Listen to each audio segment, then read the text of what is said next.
ang ating mga lolo at lola. So before we begin po, I would like to just quickly go through para sa ating mga event guidelines.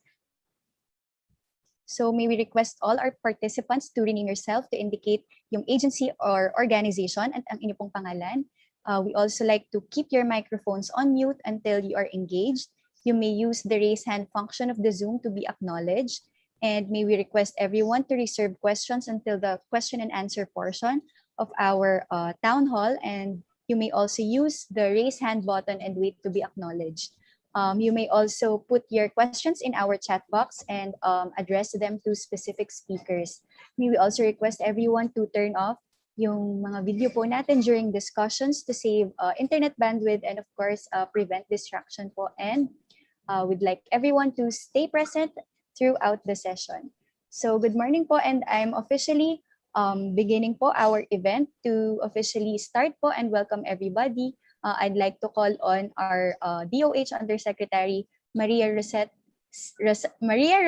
Singh Vergere, our DOH official spokesperson. Good morning po, Yusek. Good morning, Lindsay, at magandang umaga po sa ating lahat dito po sa forum na to. Nais po namin pasalamatan ang lahat ng ating mga kasama dito sa okasyong ito, lalong-lalo na po yung ating mga senior citizens group. We have Attorney Quijano, Mr. Rica Flanca is here, at marami pa po tayong kasama sa kanilang organisasyon. We also have our experts in the call. We have our experts, geriatrician, si Dr. Shelly de la Vega at si Dr. Nina Castillo Carandang, a social scientist. And later on, we will also be joined by our DOH team para magpaliwanag po ng mga iba't ibang mga tungkol sa bakuna ngayong araw na po na ito. Lagpas 4 na buwan na po ang nakalipas mula ng unang dumating sa bansa ang mga pinakihintay po nating bakuna sa COVID-19. Ang pagdating po ng bakunang ito ay nagbigay po sa ating lahat ng bagong pag-asa sa ating ligtas at sama-samang pagbangon. Ngunit dahil po sa COVID-19 ay isang pandaigdigang hamon, hindi po natin maiiwasan ang iba't ibang pagsubok gaya ng supply ng bakuna. Nariyan na rin po at nakikita natin ang kakulangan ng kumpiyansa ng publiko sa kaligtasan at pagiging epektibo ng ating mga bakuna. Lalong-lalo na nung tayo ay nagsisimula pa lamang sa ating programa sa pagbabakuna. Bilang tugon po sa limitadong supply ng bakuna, ay ipinatupad po natin ang vaccine prioritization na binuo kasama ng ating mga kasangga sa World Health Organization at ang ating mga eksperto. Upang patuloy na maghikayat sa publiko ng pagbabakuna, nariyan din po ang ating mga kampanya upang labanan ng anumang maling impormasyon na nagdudulot ng agam-agam sa ating mga mamamayan at lubos natin mapataas ang vaccine confidence, lalong-lalo na po sa ating mga high-risk population groups. Ito rin po ang layunin ng ating Tutok A2 Information Caravan bilang pagkilala sa ating mga lolo at lola na kabilang po sa mga high-risk population at upang hikayatin po natin sila at pilitin para po sila ay maproteksyonan na agad dito po sa mga bakuna na meron tayo. Naiintindihan po natin ang pananaw ng mga sektor ng ating lipunan, maaring kaisa natin ang mga senior citizen sa ating mga adhikaing ligtas na malampasan ang pandemya, ngunit maaring iba din ang mga katanungan at agam-agam na umiikot sa kanilang mga isipan. Atin pong inorganize ang information caravan na ito kasama po ang ating mga eksperto at ang ating mga kasangga upang pag-usapan po natin ang mensahe ng kaligtasan at proteksyong dala ng ating mga bakuna at makatulong po tayo sa pagpapataas ng vaccine coverage ng ating mga senior citizens. Critical din po sa ating usapan ngayon, lalo na may binabantayan po tayong Delta variant. Marami ng bansa sa buong mundo ang nakakaranas na ng pagtaas ng kanilang mga kaso dahil po sa Delta variant. Kaya't kailangan po nating pag-igtingin at pabalisin pa rin ang paghahatid ng proteksyon sa ating publiko. Naway maging makabuluhan po ang ating discussions dito sa Information Caravan na ito nang sa gayon ay makapagbigay tayo ng linaw sa mga katanungan ng ating mga lolo at lola tungkol sa pagbabakuna. Muli po, maraming salamat po sa inyong lahat sa pakikilahok at kinagagalak po namin kayo. Kinagagalak po namin na kasama namin po kayo ngayong araw na ito dito po sa isang usapin na gagawin natin sa umagang ito. Maraming salamat po sa inyo and over to you, Lindsay. Thank you po, Yusek. Before I officially introduce our first speaker for today, I would like to recognize the following po. Of course, from our experts, Dr. Nina T. Castillo Carandang, Dr. Shelly De La Vega, Attorney Franklin M. Quijano from the National Commission on Senior Citizens, Dr. Keja Lorraine Rosario, the Secretariat po of our National Vaccination Operations Center. We also have with us Director Alitea de Guzman from our Epidemiology Bureau, and we also have representatives from different senior citizen groups, including Senior Citizen Welfare Association of the Philippines, MRRD National Senior Citizen Affairs, Federation of Senior Citizens Association of the Philippines, National Commission of Senior Citizens, NAPSI Senior Citizens Council, and Office for Senior Citizens Affairs of the different LGUs. So gaya nga po ng sinabi ni Yusek Berhere, ang ating pong information caravan na ito ay nakafocus po para sa information dissemination para sa ating mga lola at lola, ang ating mga senior citizens na tinatawag natin na isa sa mga high-risk groups po para po sa COVID-19. So to begin with, I'd like to introduce our first presenter for today. She is a member of the National Immunization Technical Advisory Group for COVID-19 of the Department of Health. And she is also a social scientist po and affiliate faculty member from the Institute of Clinical Epidemiology of the National Institutes of Health of the University of the Philippines, Manila. May I please welcome Dr. Nina T. Castillo Carandang for our first presentation po. Magandang umaga, Doc Nina. Good morning. Gandang umaga po sa ating lahat. Just let me share.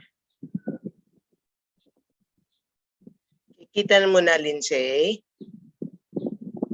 Yes po, Doc. We can see your presentation na po. Isang maulang umaga po sa ating lahat. Dito po sa Los Baños, sa Laguna, where I'm currently residing, ay maulan po at maulap. So ang aking pong ibabahagi ngayon is situationer po for senior citizens and the need for vaccination and good information hygiene.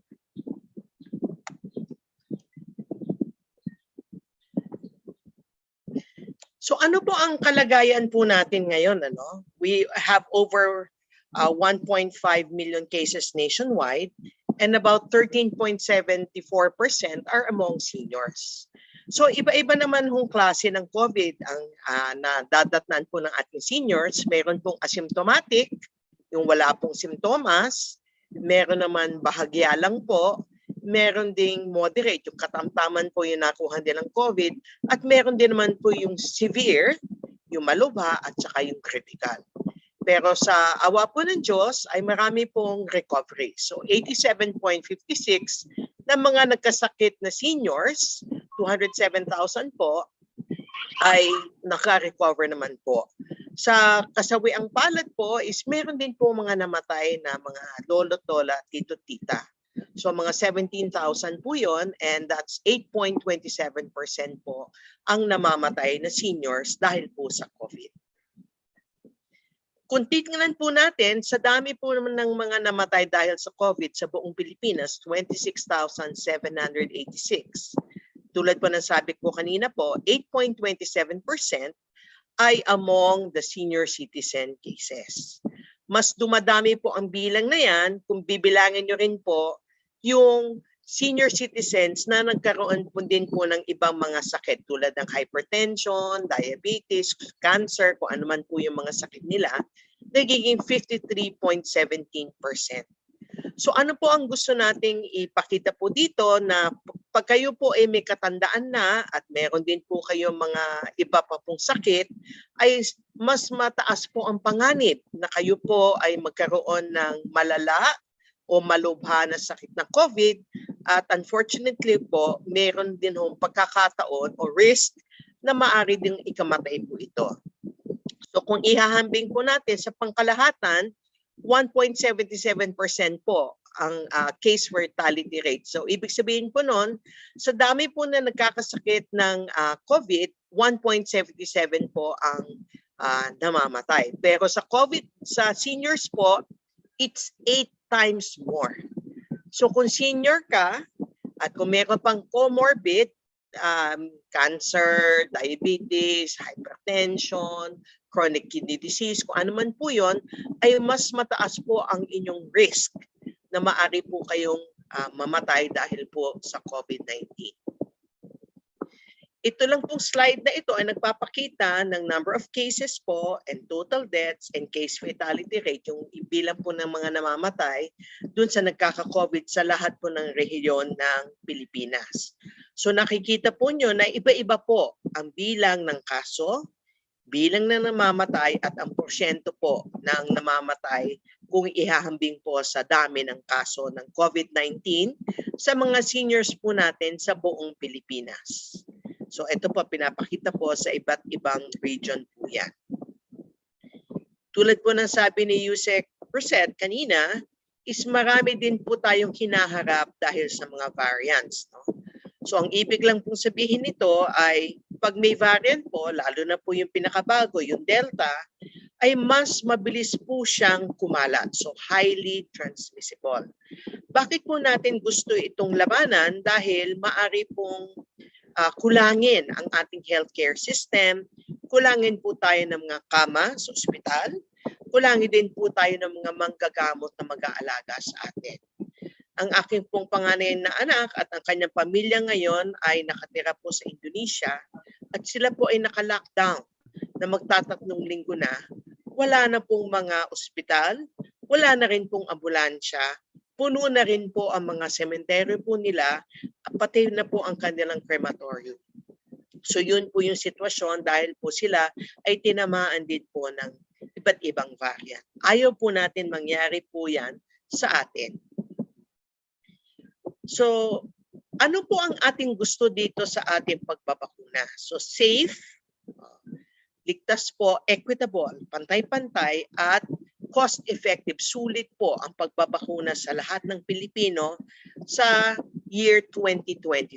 Sana po mas maaga pa doon ang ating pagkamit ng ating objectives. So ang pangunahing pong goal ng ating bakunahan ay para mabawasan po yung dami na nagkakasakit at namamatay at mapanatili po natin ang pinaka-importante nating mga serbisyo.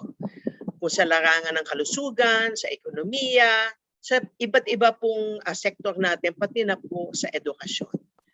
Ang pangalawa po nating layunin ay para mapigilan po ang pagdami ng kaso, mabawasan din po natin ang pagkakasagabal sa ating pakikipagsalamuha sa iba't ng tao, paghahanap buhay, pati na rin po ang pag-aalaga sa ating security. At ang pinakamalayo po nating gustong maabot ay bumalik po tayo dun sa ating mga kinagawian na. Hindi ko po gusto yung term na new normal kasi hindi po tayo natuto ng mga mapait na karanasan na dinaanan po natin dahil sa pandemya. So gusto ko pong hamunin tayong lahat na we all work for a better everyday in a just and humane society po. So ito po yung sinasabi po ni Yusek Rosette kanina na dahil kulang po pa ang ating mga bakuna at meron po iba-ibang grupo po na iba't iba din po ang hinahamon nilang risk, no? Hinaharap na risk dahil sa COVID, kailangan po natin mag-prioritize. So ang una po yung A1, workers in frontline health services. Ito po yung doktor, nurse, medtech, BHERTS po natin. At ito po yung A2, lahat po na ating seniors. A3, persons with comorbidities. A4 is the frontline personnel and so on. Bakit po ganito ang pagkakahabi po nito? Kasi matindi po ang pangangailangan na maprotektahan po lahat. Meron din kapasidad ang LGU at saka ang ating kakulangan sa bakuna. So kailangan pong isipin po lahat po yan sa pag-allocate ng bakuna sa specific na grupo. So gusto po natin bawasan ang number of cases at mga namamatay po dahil sa COVID-19 while maintaining the most essential services that we need. Ito naman po ang current vaccine coverage. So ito po, tingnan po natin itong sa senior citizens. Ang target po natin is 8.4. Sabihin naman po natin 8.5 kasi alam po namin na marami pong seniors natin na hindi po nakalista sa official list ng senior citizen sa kanilang barangay or sa kanilang bayan.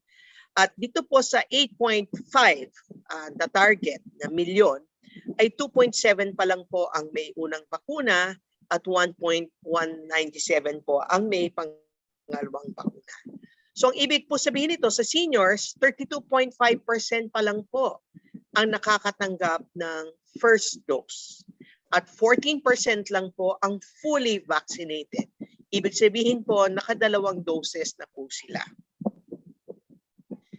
Ito po ang nagpapakita ng iba't ibang target population ng seniors. Ilan na po ang nakatanggap ng first dose, ilan na po ang nakatanggap ng second dose, at ito po ay para sa iba't ibang rehiyon din po. So ulitin ko lang po, ang first dose pa lang po natin sa seniors ay 32.5%. Doon naman po sa second dose is 14.10%. Bakit po mahalaga yung second dose? Wala po kayong full protection kung hindi nyo pa po na kukumpleto ang minumungkahing pagbabakuna. So sa karamihan po ng bakunang available po sa atin, 2 dose po ang minumungkahi. Iisa pa lang po yung bakuna natin na 1 dose lang. So hanggat maaari po, baka akala nyo po, ay bakunado na ako. Pero iisa lang po yun, kulang pa po yun. Kailangan po ay 2, except for 1 vaccine brand na iisa lang po ang dose na recommended sa kanya. Ang DOH po ay nagpa-survey po noong May 16 to 30 ng mga tao hinggil sa kanilang interes na magpabakuna. So doon po sa mga ayaw magpabakuna o nagkukuli po, over 1,000 people, what are the top 3 reasons why you are highly likely and not likely unsure to get vaccinated? Doon po sa mga sabi nilang game po sila na magpabakuna, 88% po yun. Gusto po nila ng proteksyon sa infeksyon. Sila po ay more than willing. Game na po sila. Pero ang vaccine supply is not available, 15%. And then may sumagot din po na nakikita po nila ang COVID-19 is enough of a risk. May panganib po. Kaya sila gusto magpapakuna sa 14%. Doon naman po sa no, not likely, hindi ako magpapabakuna, 2% po yon. Kulang po sila ng tiwala po sa clinical trials o pag-aaral po tungkol sa pag-develop po ng mga bakuna. Ang pangalawa pong dahilan ay ang kanilang mga agam-agam tungkol sa possible side effects ay hindi po natugunan at na-discuss ng maayos. Tapos meron din pong negative news about the vaccine. So sari-sari pong balita, haka-haka. Doon naman po sa not sure, yung 10% po, no? Ganon din po, yung fears nila, concerns about side effects were not properly discussed and addressed din po. May negative news about the vaccine. Pero meron din pong medical reasons. I have comorbidities, allergies to the vaccine. But if you remember po, I showed you figures that if you're a senior citizen and you have comorbidities, the risk of severe COVID or even death is higher. No? So gusto po nating hiyakatin lahat po na magpapakuna po. Or maaari din pong may primary care provider. Pwede din po ito mga doktor, pwede din anak nyo, pwede mga kasama sa bahay. Ay sabi, huwag ka na magpapakuna. Tay, nay, lolo't lola, matanda ka na eh. O matanda na ako. So may 13% po yun.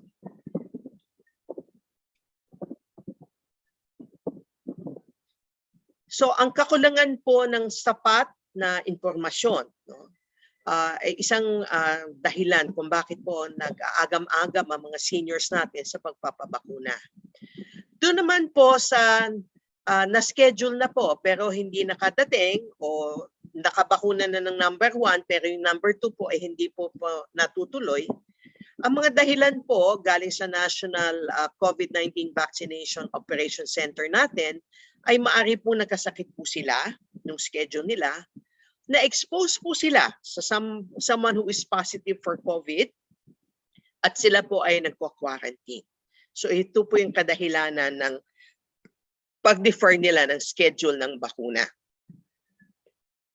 Ang social weather stations po at ang Pulse Asia ay nagpatakbo ng survey recently nung pareho po nitong June, no? Kung ano po ang willingness magpabakuna. So ang willing magpabakuna sa SWS at sa Pulse Asia halos pareho po, about 45 to 43%. Ang hindi sigurado, mas marami po doon sa sumali po sa social weather stations versus doon po sa Pulse Asia, so 16 and 24%. Doon naman po sa hindi gusto, 21% doon sa social weather stations at 36% naman po sa Pulse Asia. Pero ang maganda din ng balita dito ay bumaba na po yung number na ayaw po magpapakuna sa both surveys compare po dun sa Mayo at February nilang survey respectively. At meron na pong mga sumagot, lumahok sa survey na bakunado na po sila. So sa social weather stations, 10% of those respondents bakunado na po versus the Pulse Asia 5%. So ito lang po ang snapshot kung ano po yung mga sabi din po ng iba pong taong sumali sa mga survey na ginawa po ng ibang ahensya, hindi po ng Department of Health. Sa Pulse Asia survey, gusto ko lang i-share po sa inyo, primary reason why you are not getting vaccinated. So not sure of safety, vaccine might not be effective. A vaccine is not needed to combat COVID-19. It might not be free, might be costly or expensive. So ang lahat po ng pinag-aralan pong bakuna na nakakuha na po ng emergency use authorization ay ligtas, dumaan ho sa pagsusuri, at kung kayo po ay magpapabakuna sa inyong LGU ay libre po ito. Tingnan niyo po itong rason na ito, no? Senior na ako kaya ayoko na magpapakuna. Meron ho akong mensahe para dyan mamaya-maya po. So mga paalala po at pakiusap.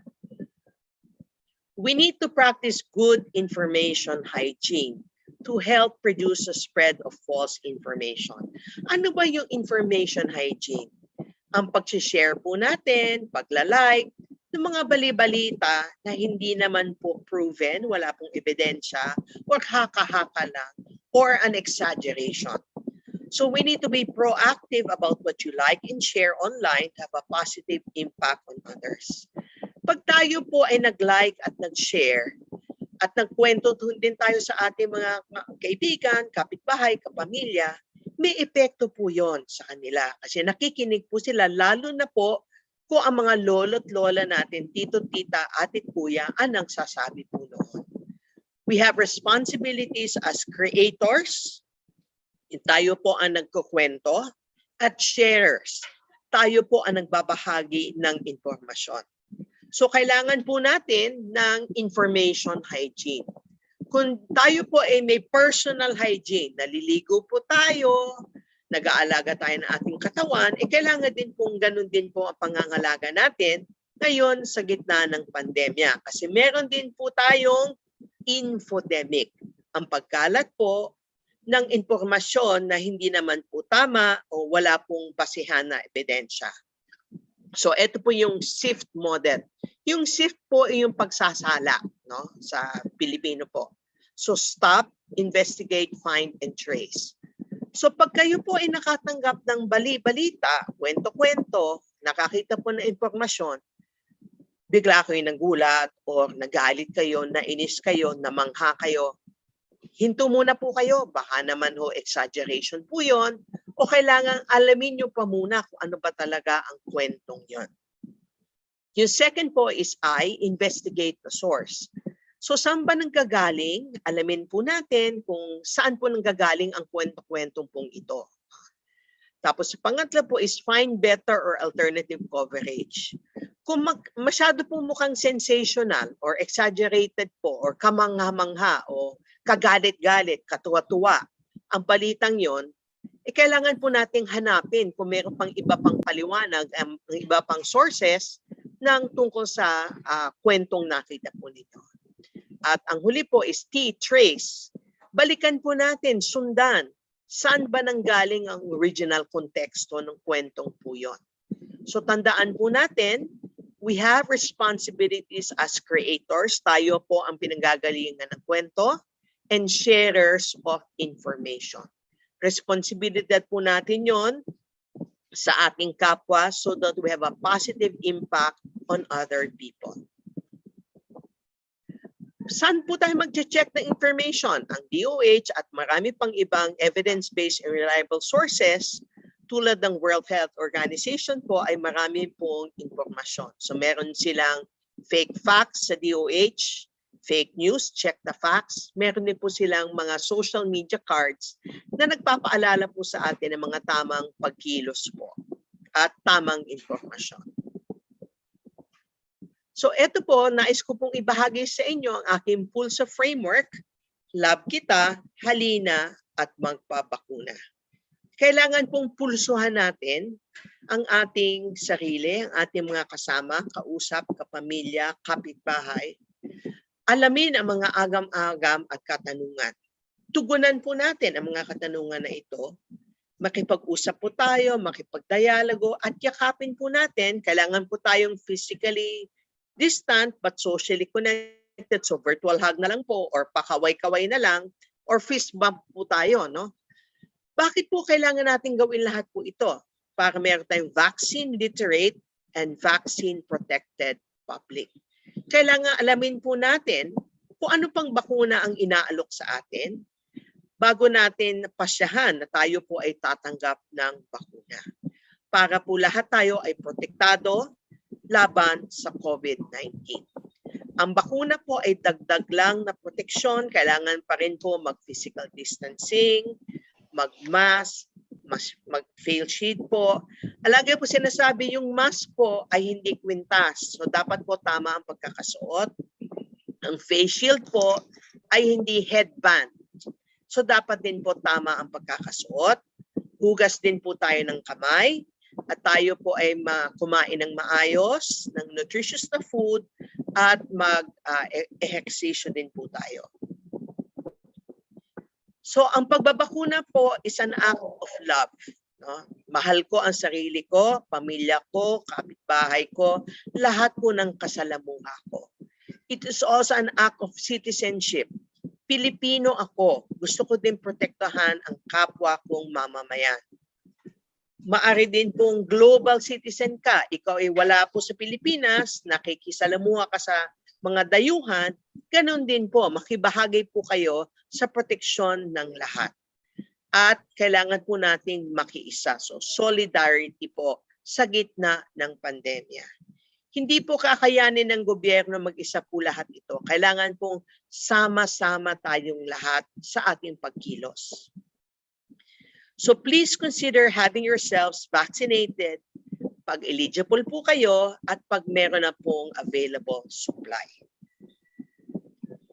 So paalala po, ang bakuna ay bakuna ng taong bayan. Kailangan pong pahalagahan po natin ito. Kailangan bantayan. Gamitin ng tama para sa mas nangangailangan. Lalo't lalo, kulang pa po ang supply sa kasalukuyan.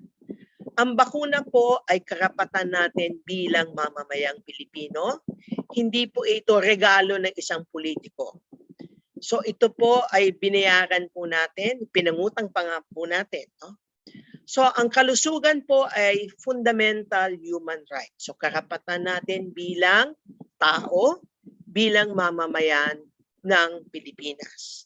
And vaccine equity, ibig sabihin po, ligtas, pantay-pantay po ang ating access sa bakuna ay paraan din po para manindigan po tayo sa karapatang pangtao. Access to the vaccine alone is insufficient. Kailangan din po may mga pagbabago tayo sa mga pulisiya, sa ating politika, social relationships, economic relationships, para wala pong madihado at masigurado po natin that no one is left behind. So to quote from my late nanay, Dr. Helia Tagumpay Castillo, who was a national scientist for rural sociology, noong 2003, she wrote an essay in honor of her classmates from the Laguna High School. She is from Pagsangan, Laguna. And she entitled it, How to Grow Old Gracefully and Not Grudgingly. And let me quote, have a purpose in life. It is not healthy to say we are in the pre-departure area. Each morning when we wake up, there must be something to look forward to. There must be a reason for getting up. So hopefully po, when you get up tomorrow, your purpose will be to get vaccinated for COVID-19. Maraming salamat po sa DOH at sa Communications Management Unit, kay Ms. Tejada, kay Ms. Gonzales at sa lahat ng technical team. Thank you. Thank you very much po, as usual, Dr. Nina, sa inyong very informative presentation and very heartwarming din po. So nakita po natin at malinaw po kung gaano kahalaga ang pagbabakuna po ng ating mga senior citizens dahil sila nga po ang isa sa mga at-risk population groups sa COVID-19. And napakaganda rin po ng sinabi ni Doc Nina na bawat isa po sa atin ay kailangan mag-practice ng tinatawag niyang good information hygiene and maging responsable sa mga sinishare nating information, sa mga sinishare nating posts sa social media kasi syempre nakakaapekto po ito sa decision making din ng ating mga kasamahan po ng ating pamilya at ng ating mga kaibigan. So katuwang po natin ang mga eksperto and of course ang Department of Health po sa pagpapakalap po ng mga tamang impormasyon tungkol sa bakuna at sa COVID-19. So para naman po sa ating next speaker ngayong araw to further reiterate yung vulnerability po ng ating mga senior citizens, may I welcome Dr. Shelly Ann de la Vega. She is also a member of the National Immunization Technical Advisory Group for COVID-19 and she specializes geriatric medicine. Magandang umaga po, Doc Shelly. Magandang umaga sa lahat. Magandang umaga, Doc Nina, kay Yusek, kay Chairman Quijano, sa lahat ng nakikinig ngayon. So ako po ay magsasalita sapagkat ako ay isang specialist sa geriatrics ay tungkol sa kalusugan ng mga matatanda at bakit ba tayo nagsasabi na kailangan makunahan ang mga senior citizens. So mag-share lang po ako ng screen. May I be allowed to share my screen or will you be the one? May I share my screen? Annie, please.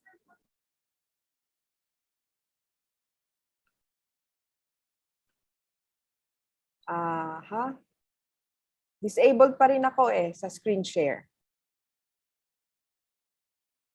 So kayo na lang ba ang mag-flash ng slides ko? Nasa inyo naman na Say. Yes, ma'am. Ayan na po. Ayan na. Kayo na? Nasa inyo yan? Okay. Thank Yes, you. Doc. So maraming salamat sa inyo ulit. Ang ating topic ngayon ay COVID vulnerabilities of senior citizens. Next slide. So dito sa ating talakayan, next slide please.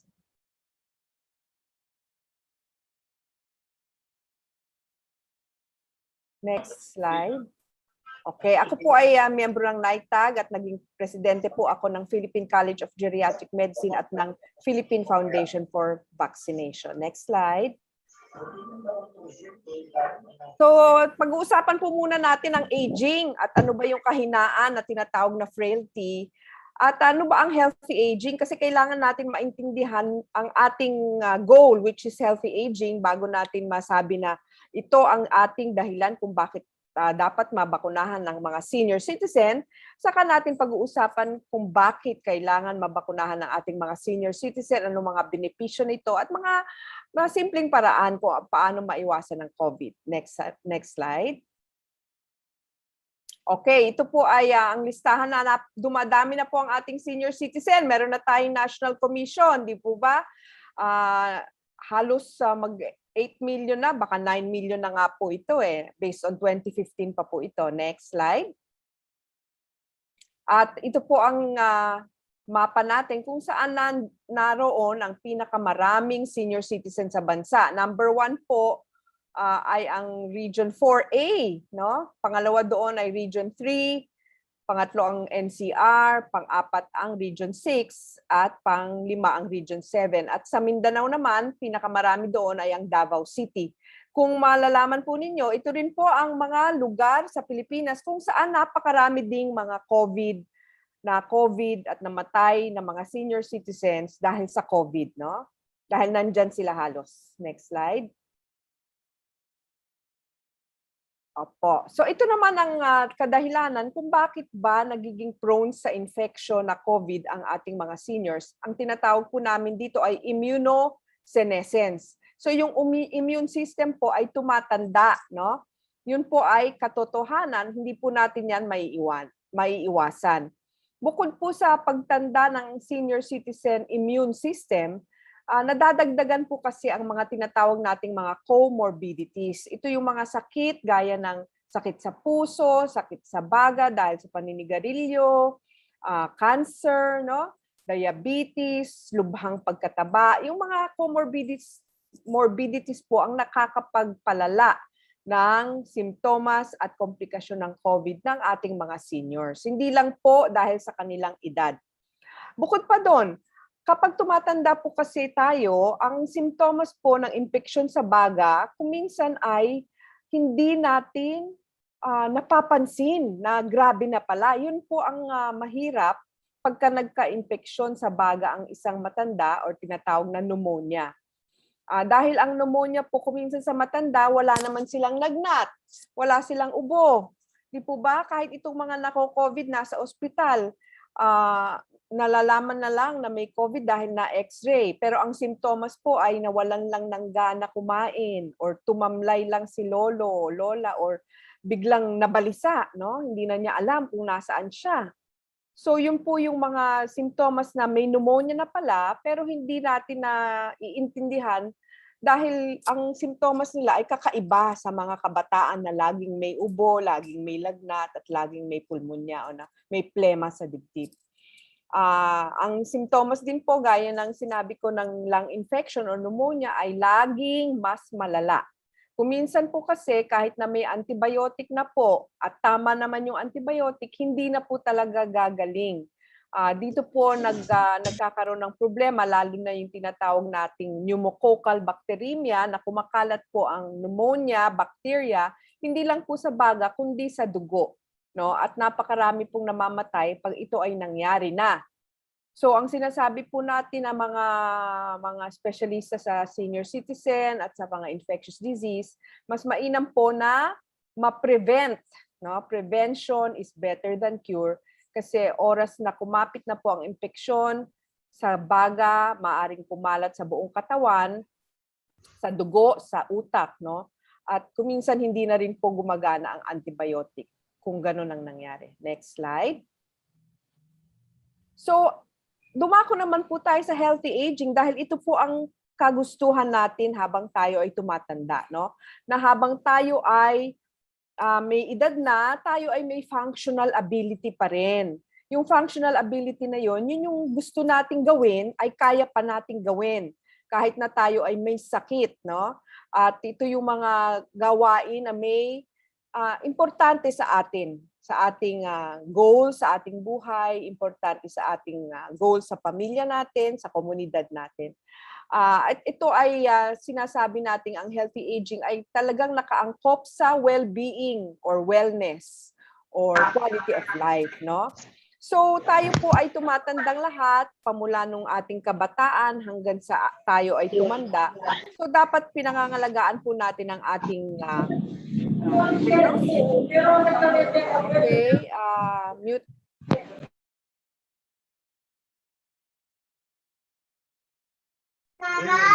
Okay, paki-mute lang po yung ibang participants. Hindi po ako. Salamat. So, ang importante po sa atin na hindi lang po yung ating kagustuhan sa ating pansariling kalusugan.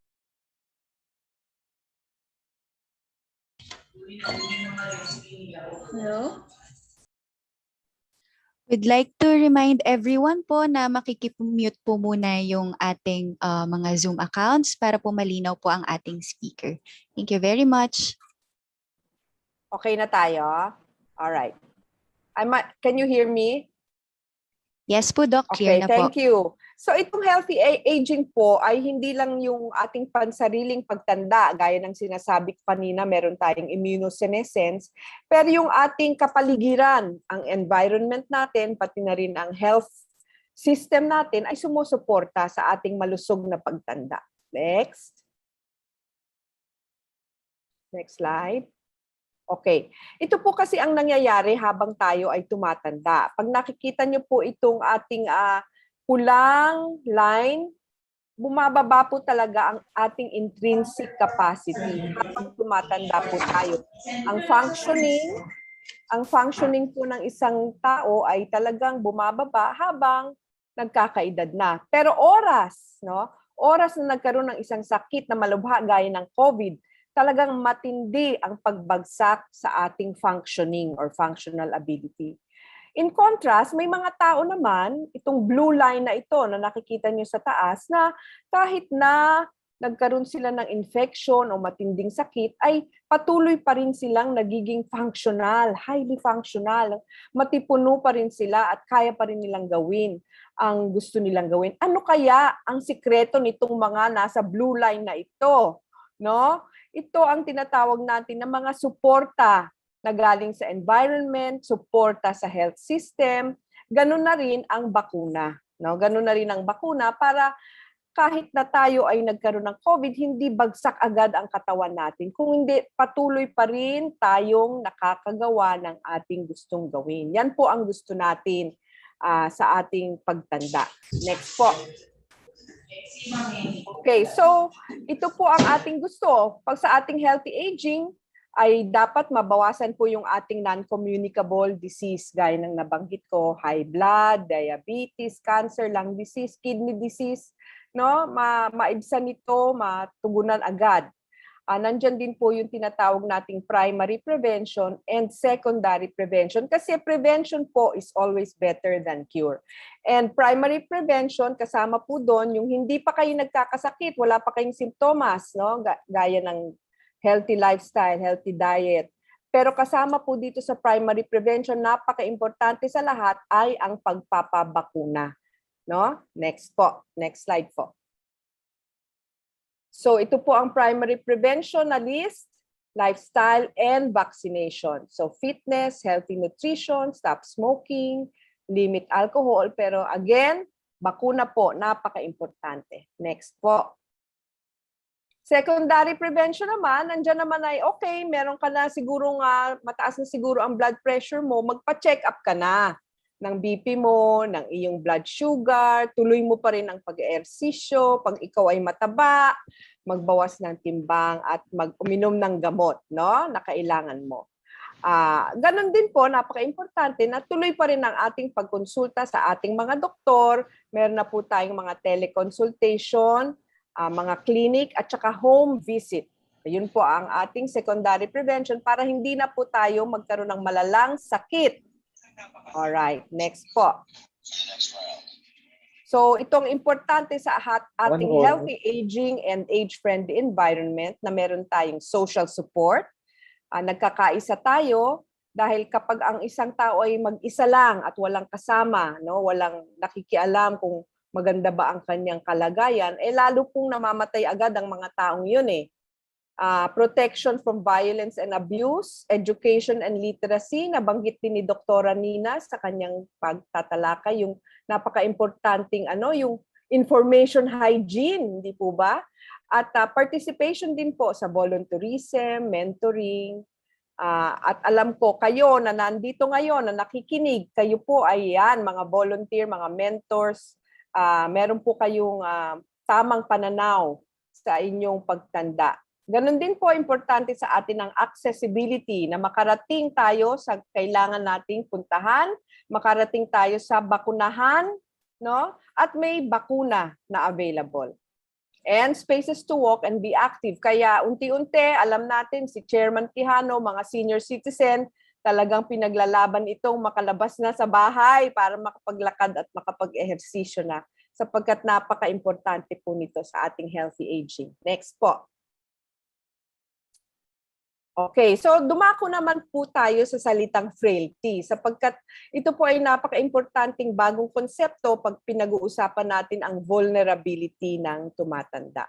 So ang frailty po ay medyo bago-bago po ito, no? Ito yung panghihina sa kalakasan, physical na kalakasan, kung saan hindi lang physical, pati na rin siguro sa pag-iisip, nagkakaroon ng kahinaan, kung saan ang frailty ay nakakapagdulot po ng increased susceptibility sa dependency na kailangan mo na ng tulong, kailangan mo na ng alalay, no? Ganon din po, madali nang magkasakit, madali nang ma-ospital at madali nang mamatay ang isang taong frail. So, marami sa inyo ay nandito pa sa robust, no, na napakalakas pa ng katawan. Pero kung minsan, pag nagkasakit, nagkakaroon na ng stressor, mahina na ang pagka-recover. Di po ba? Gaya ng sinabi ko. Ngayon, pag kayo ay mas mahina pa, marami ng sakit, nagka-COVID pa, nako, lalo nang hihina ang katawan at baka magkaroon ng disability and dependency. Yun po ang gusto nating iwasan sa ating healthy aging. Ano po? Next. So narinig po natin ngayon ang ating frail. Nagkaroon po kami ng pag-aaral, kasama po natin ang DOH dito, na tinignan po namin kung sa aming mga barangay na pinuntahan, talaga bang mahina ang mga senior citizen? Kasi maraming nagsasabi, naku, ayoko na magpabakuna kasi mahina na ang katawan ko. O kaya, yun mismong mga anak ang nagsasabi na, naku, wag mo nang pabakunahan si nanay o si tatay kasi mahina na, baka lalong manghina pa. Pero ganun nga ba? Mahihina nga ba ang mga senior citizen na Pilipino? Kasi nung pinuntahan po namin ang 355 po namin ng mga participants, no, ang nakita po namin ay 15% lang po. 15% lang po sa aming mga chinek up ay nasasabi naming frail. Ang karamihan nga po ay hindi frail. 19.3% po ay robust or matipuno ang katawan, malakas pa.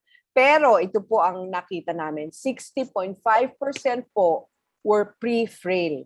Ano ibig sabihin nito? Itong 60.5% po na pre-frail, kapag nagkaroon po ng konting sakit, no, gaya ng COVID, ay lalo po nang magiging frail at lalo nang manghihina. Ito po yung pre-frail ang pwede nating tulungan upang sila ay maging malakas pa rin at hindi magkaroon ng matinding panghihina. Yun po ang nakita po natin. So ang mga senior citizen po, karamihan ay hindi frail. Salamat po.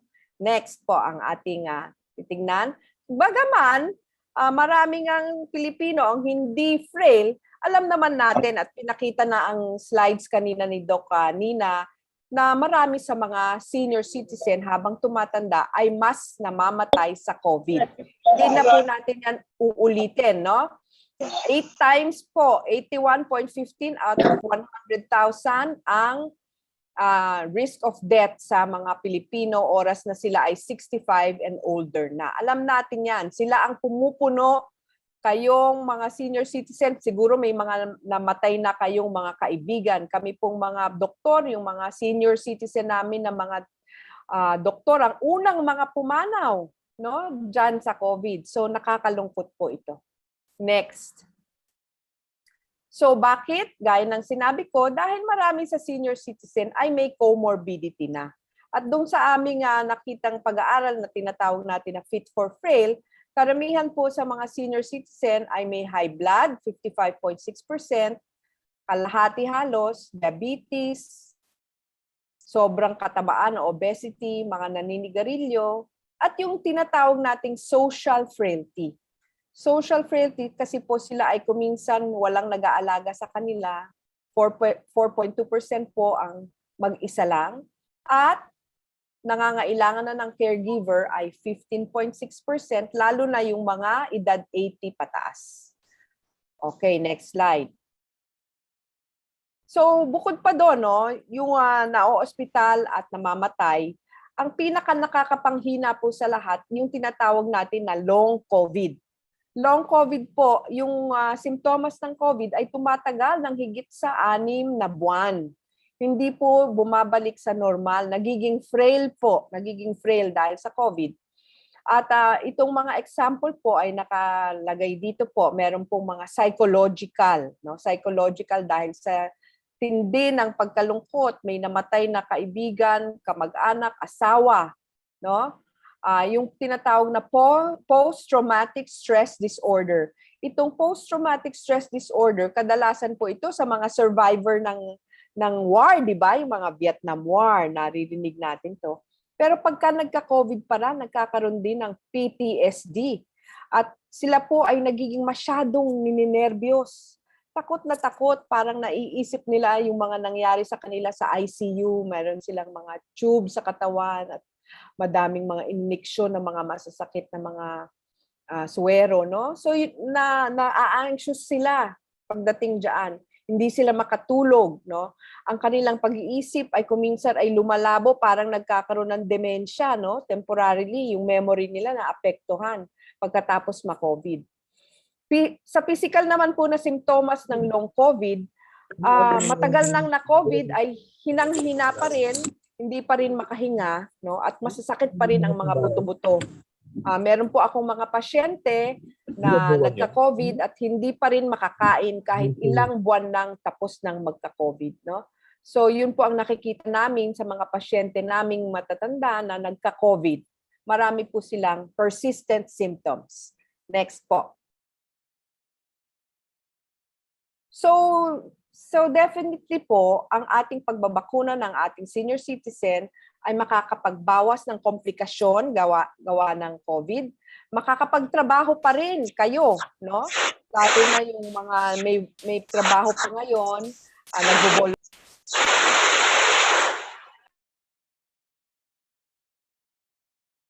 Doc Shelly, na-mute po ata kayo.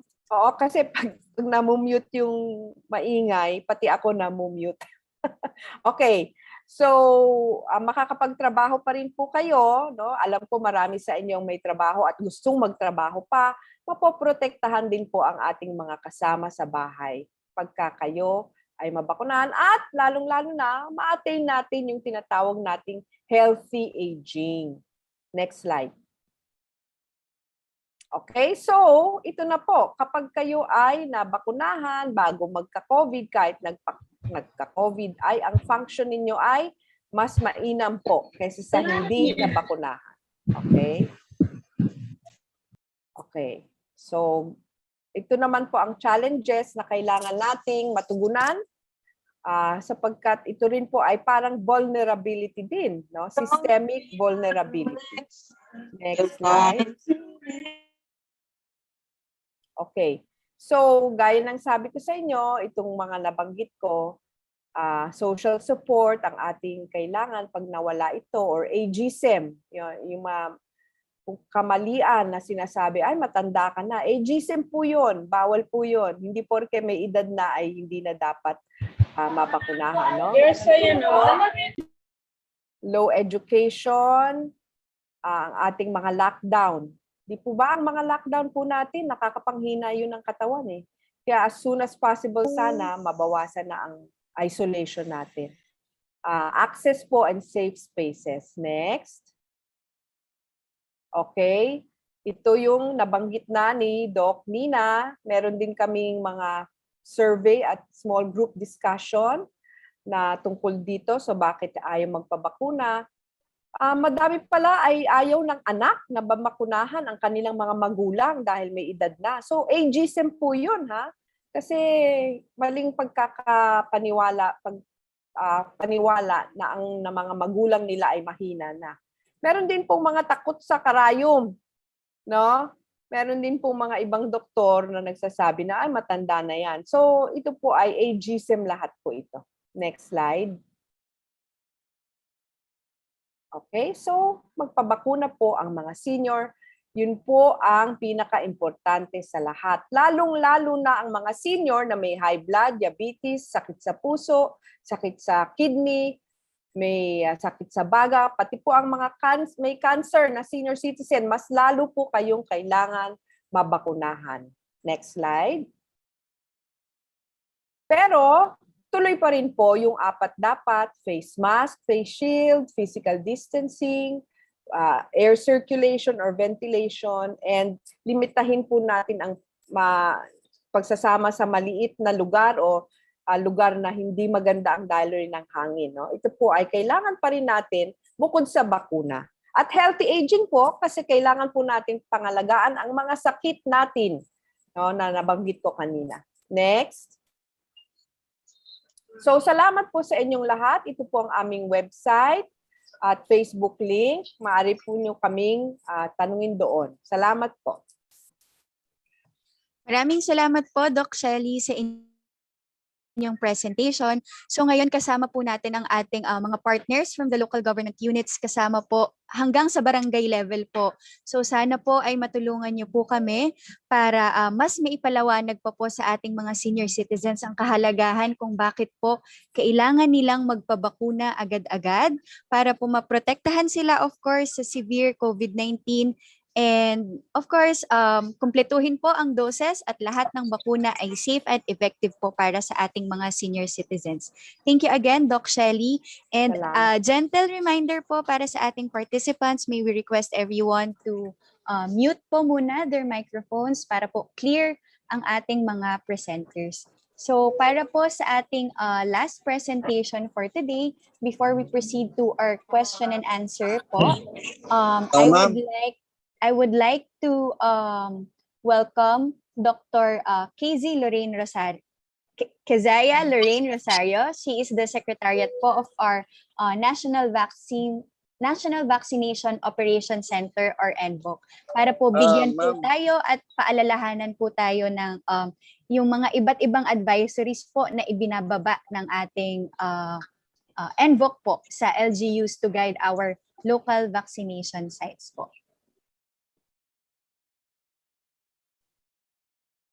Good morning, everyone po. Ma'am Lindsay, can you allow us to share? Ay, sure po. I think Yusek may Dino bilin is lang here ako, na ma'am. rin po. Hi Si po. Yusek to. Good morning po, Yusek Martin Dino from Pasakay DILG ako po. aeroplano, nasa airport ako ngayon. Boarding na ako eh. Sabihan ko lang yung mga barangay na dito sa ating maglalabas kami ng memorandum circular para lahat ng barangay sa buong Pilipinas ay susuportahan namin itong ating announcement, yung ating proyekto na unahin ang mga lola at lolo. Tapos pati yung mga hindi na kayang pumunta ng vaccination center, pwede, sa bahay na pupuntahan. Umasa kayo na yan ang ipapalabas ko at kausapin ko Secretary Anyo para ngayon madaming barangay na nanonood at nakikinig sa atin na pangungunahan po natin sa barangay itong project natin para we make sure na lahat ng ating mga lolo't lola ay mabakunahan. Pasensya na po sasakay na ako ng eroplano, papunta ako ngayon ng Legazpi at meron kaming tie-up naman with the DSWD at saka makakausap ko din yung mga barangay doon. So yun lang, maraming salamat at anyway, magmo-monitor pa rin ako. Thank you. Salamat po, Yusek. Salamat sa pagsuporta sa mga senior citizen. Thank you po, Yusek Dino, at sa pagpapaunlak po ng aming invitation for today po. Safe trip po. Safe trip po sa inyo. Again, I'd like to welcome po si Dr. KZ Rosario, yung Secretariat po ng ating National Vaccines Operation Center for her presentation. Magandang umaga po, Doc KZ. Good morning po, Ma'am Lindsay, and to all the participants. Can I share lang po yung slide? Pero hindi ako makashare, sorry. Okay na, Doc. Co-host na po kayo.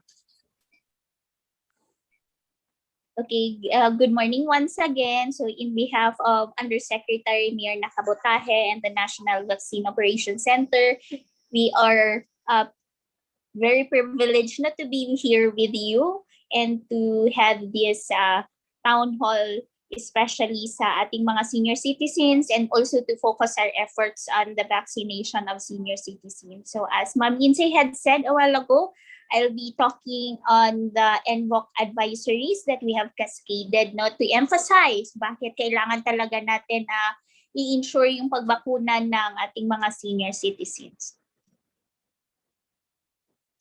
So before that, I will also show to you the latest data on our vaccination for our senior citizens on a regional level. So this is the vaccination activity conducted until yesterday 6 p.m. So as shown here, you can see the performance of each region. And the figures, no, kung ano na yung coverage natin. Ang ibig sabihin po ng coverage is ilan na yung nababakunahan doon sa mga taong kailangan nating bakunahan, or ilan na sa senior citizens na kailangan natin bakunahan ay nabakunahan na. So as you can see here, even though we have very sufficient supplies for the National Capital Region, yung first dose ng National Capital Region natin ay around 61.2% pa lang po. And looking at more granular data, the rest of the regions are lagging behind as well. No, I think the next slide will show us kung ano yung percentage with the other regions. So, except for 4A, who reached 43%, the rest of the regions are actually below below 40%. So, like for Region 10, Region CAR, Caraga, 11. 3, Region 8, and all of the rest are below po ng 40%. And we also have regions that are even below 20%. So it's the regions 6, BARM, and also Region 5. So marami po tayong chance, no, to push for the vaccination, and we still need to cover a lot of senior citizens para lang mabakunahan even for the first dose. So looking at the completion rate din. So ano bang ibig sabihin natin ng completion rate? Tinitingnan po natin kung ilan po doon sa nabakunahan ng first dose ng Sinovac ay nakabalik na po para mabakunahan ng second dose. And as you can see here, no, most of the individuals that needs to be vaccinated with their second doses are for the AstraZeneca, because with the AstraZeneca vaccines, medyo mahaba yung interval. It takes us around 3 months, no, to complete yung vaccination ng AstraZeneca. So most of our vaccines, no, yung second doses just arrived in the country last week, and na-disseminate na natin, na-distribute na natin. But most of our senior citizens are actually waiting for the schedule for the 12th week, kasi most of them started their vaccination with AstraZeneca last starting May 15. So May 15, June, July, pangalawang months pa sila. So they're waiting for the 12-week interval, so that will be around August pa. So we have a lot to cover for the vaccination of senior citizens, including the second doses. It doesn't mean na miss nila yung second dose. They're just waiting for the second dose of vaccination with the timelines, no, or the interval, or the required interval na kailangan nating i-accomplish. With the rest, no, like for example, Gamaleya, we are currently cascading also the Gamaleya vaccination of second doses, and the Pfizer. The Pfizer is actually the latest vaccines that we have rolled out, one of the latest vaccines to the senior citizens. At saka nakikita natin na at pace naman sila. The vaccination, medyo fitted yung Pfizer vaccines with the vaccination, since shorter yung interval at 21 days na babakunahan na sila agad with the second doses. So mabilis yung pagbabakuna natin, at mabilis silang ma-declare as fully vaccinated. So currently, we're awaiting also na mabakunahan sila for the second dose ng Moderna. We had a few. Looking at the previous slide, you'll see that a few of our senior citizens have been given with the Moderna vaccines. And later on, you will also see how we re-strategize everything, no, with the arrival of the Janssen vaccines. So more specifically, ano ba yung mga guidance natin ng the National Vaccine Operations Center kung paano natin i-push yung vaccination for the senior citizens? As early po as April 29, pinush na po talaga natin yung pagbabakuna natin for priority group A2, emphasizing on contextualizing the vaccination campaign for the needs of the priority group A2. So sinabihan natin dito na sa NVOC advisory that the senior citizens are encouraged to bring at least one family member na mag-assist sa vaccination site, and then that the vaccination site should also adapt to the needs of the senior citizens while the senior citizens is being vaccinated. So dapat may mga wheelchair tayo, if kailangan ng ushers, dapat may ushers, if available ang mga handrails in the vicinity, and that would be feasible, no? And if not, kung kailangan, we can also provide yung mga assistance natin with them physically doon sa vaccination sites. On the other hand, we also emphasize na dapat may mga priority lanes. No? Sa dami ng binabakunahan natin, we also need to prioritize the priority group E2. And as early as April 29, we already encourage na allowed po ang mag-deploy ng mobile vaccination teams to ensure na mabakunahan yung bedridden na senior citizen and hindi sila makagalaw from their homes and household para lang pumunta sa vaccination site. Aside from NVOC Advisory number 2033 that was released last April 29, we also released NVOC Advisory number 48, and it was released last May 27. Here, more detailed information were also suggested, how we can contextualize the vaccination activities for the senior citizens. So first and foremost, inallow po natin yung mga hospitals and medical centers na magbakuna po immediately ng mga dependents nila or mga family members na under at that time priority group A2 pa lang, no? So inallow na natin yon at the time para lang din ma-push yung vaccination to our senior citizens. Then we asked the local government units to coordinate with their OSCA, and then we reiterated several things including yung priority lanes and then yung immediate scheduling. So we encourage all barangays, no? I know na nandito yung mga barangays, hanapin nyo yung mga senior citizens nyo sa area nyo, ilista nyo yung hindi pa nababakunahan. And then kung hindi pa sila nabakunahan, immediately assist them for scheduling of vaccination sa mga vaccination site natin. We have heard so many clamors from our senior citizen na kahit nag-register na sila, hindi pa rin sila natatawagan balik na, oy, eto na, schedule mo na tomorrow, magpabakuna ka na. So there are also limitations in the operation. So we encourage all our barangays to ensure na ma-schedule na natin lahat ng mga senior citizen within our vicinity. And such also, we emphasize yung barangay level assisted or house-to-house per registration of all senior citizens. So it's more on a ground movement. We are requesting every one of us to move, no? Hanapin lahat natin yung mga senior citizens natin, i-register natin sila para mabakunahan na sila. Yung mga vaccination sites po natin ay nandyan na, pwede po silang magpapakuna. And if not, we encourage all local government units to ensure na yung mga areas na may na-identify ng mga bedridden senior citizens will be able to provide yung services agad-agad. So we also encourage na there should be provision of transportation, especially for senior citizens, if this is still possible, and conduct of targeted or focused communications in the communities for the vaccination of priority group E2. And then if kaya pa po, mag-incentivize po tayo.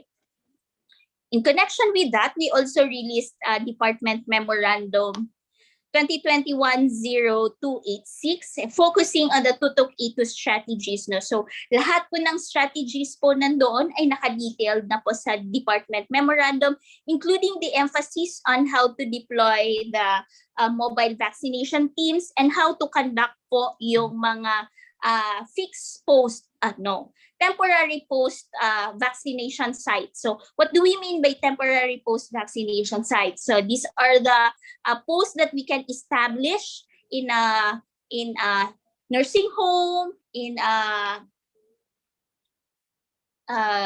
convent na maraming senior citizen, in compound na maraming senior citizen, yung mga subdivision na maraming senior citizen. Then after po na mabakunahan na natin yung intended target natin, pwede na din natin baklasin yung vaccination site as a temporary post, no? We just put it there so that we can provide the services immediately. So yung guidance, paano yun gagawin? How do we effectively conduct the vaccination, considering all the processes pa rin na sinusunod natin? Nandun po yun sa DM. If you need guidance, you just read it there, no? So next also is the National Task Force also released a memorandum. This is NTF Memorandum number 7, released just June 17. No? So it emphasizes it's actually on ground. Kung tingnan nyo yung mga direction, is really for the local government units to do on-ground interventions to ensure the vaccination of priority group A2. So this one was signed by Secretary Galvez, and this memo was sent to Secretary Anyo, emphasizing on the need for us to mobilize all our efforts to vaccinate the priority group A2. So it says here that we also need for the local government units can employ the following strategies. The strategies are actually the same din yung sinabi natin kanina, no? Inadapt lang ni Secretary Galvez lahat ng mga policies ng Department of Health, inadapt lang niya, pinasok niya dito through a memorandum. Next, the National Task Force also released memorandum number 8. So the memorandum number 8 talks about demand generation and communication activities for the senior citizens. So ito din yung the secretary also asked support from all the agencies like the civil service, the DILG, the DOLE, DTI, DepEd, SHED, TESDA, and the SWD to ensure the vaccination din po ng priority group A2. So ganun ka-importante Lagi naman eh. priority group A2. Now, lately, the NFOC also released NFOC Advisory number 68. So this is what I mentioned a while ago, that the emphasis on the Advisory 68 focused on the allocation of the Janssen vaccine. So the Janssen vaccine is a new vaccine that arrived in the country just a few days ago, less than a week ago. And what is unique about this vaccine is just that it requires only one dose for a person to be tagged as fully or categorized as fully vaccinated. So isang dose lang.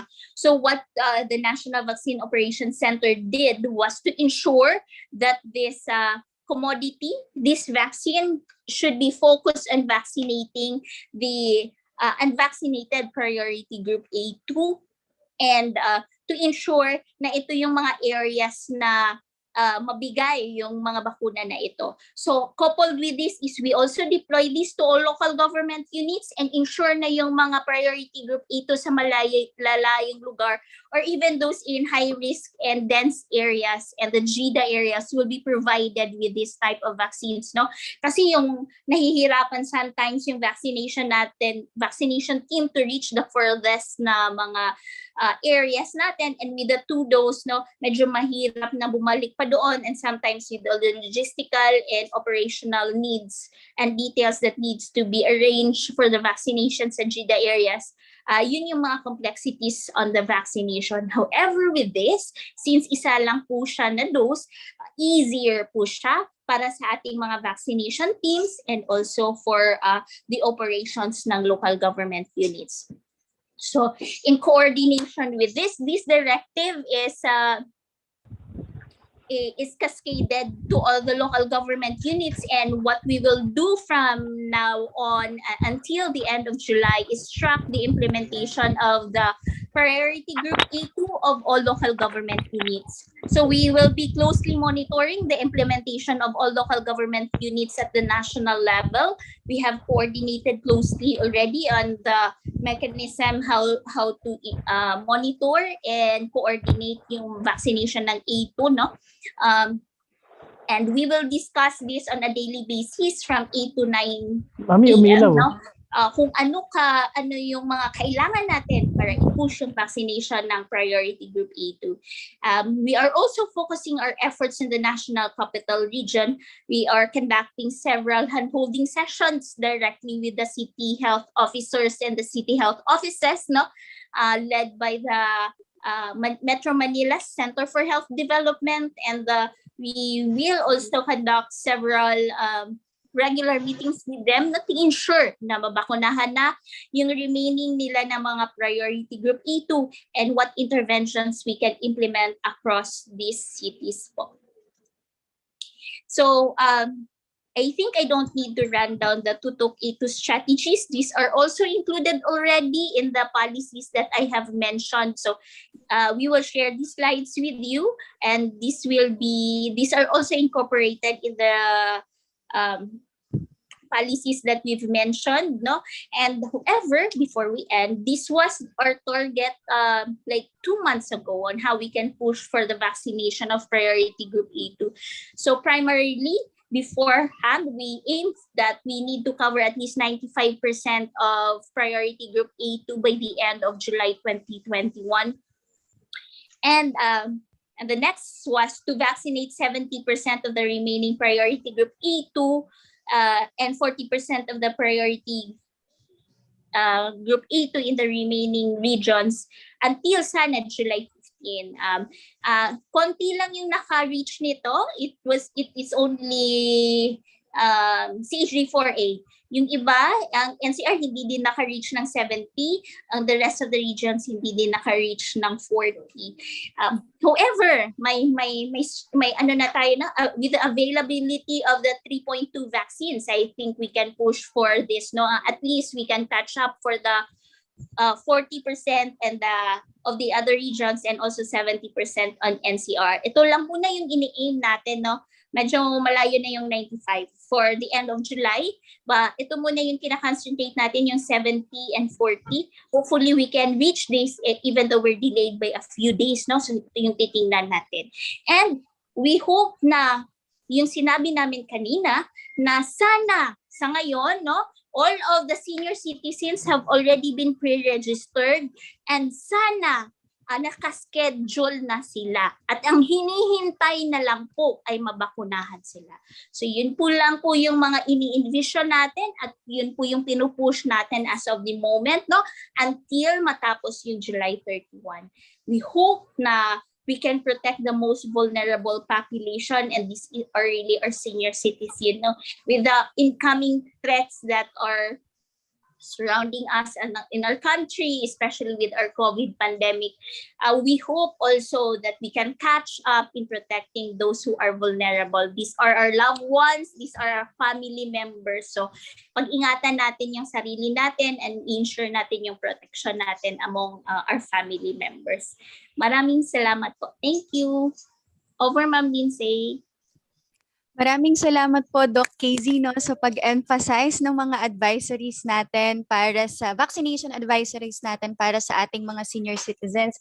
And sana po matulungan po talaga tayo ng mga kasamahan natin na mga barangay officials, mga local government officials para mas mapalawig pa yung vaccination coverage natin for A2. And sana po, yun nga, tulong-tulong po tayo para hikayatin na magparehistro, ma-schedule at mabakunahan na po ang ating senior citizens. So para po sa ating mga speakers and ating mga resource persons, I will now be reading po yung mga questions na nakalap po natin through our social media accounts po.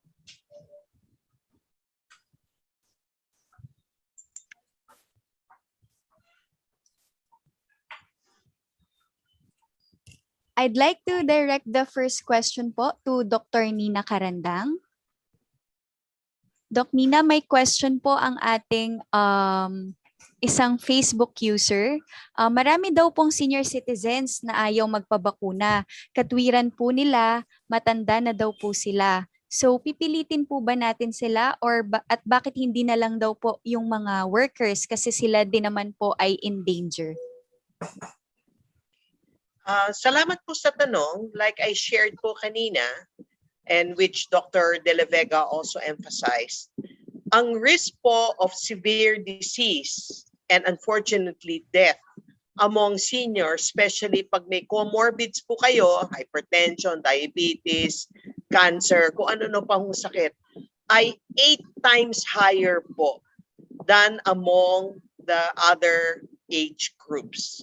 So kung gusto ho natin protektahan po talaga ang ating mga senior citizens dahil sila po ang mas at risk, kailangan po natin silang bakunahan. Hindi po natin sila pwedeng pilitin, pero pwede po natin silang yakapin at paliwanagan kung ano po ang benepisyo ng pagbabakuna. So tandaan niyo po yung aking pulso framework.